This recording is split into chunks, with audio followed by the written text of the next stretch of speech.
Mas prefer mo ba nakadub ng English o... Hindi, no? Subtitles. Authentic talaga eh. You want the emotions of the original actors. Oo.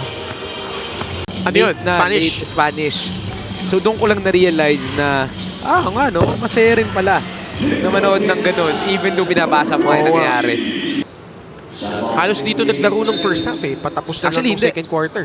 Pinasok pa ba siya? I think he was put in third quarter. Third quarter na talaga. Yes. Especially the way Desmond Price has been playing here. Ball in his hands. Off the glass and in. Pinagpaglang yung depensa ni Renz Alcoriza.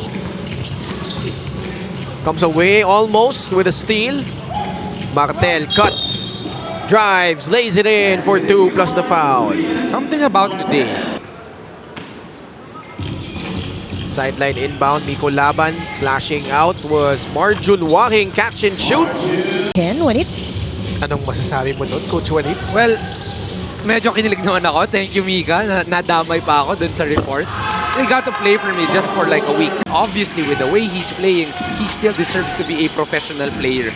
So he got the opportunity and we're just happy that here he is getting the basket and one. Medyo naghanap pa siya ng team, was not there because of the deadline. I think he got a tryout just about a few weeks ago. Itong si Renz Alcoriza.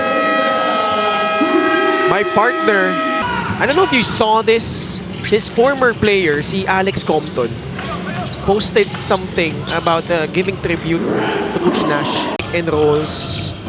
And they went on and won a championship back in 1999. Oh!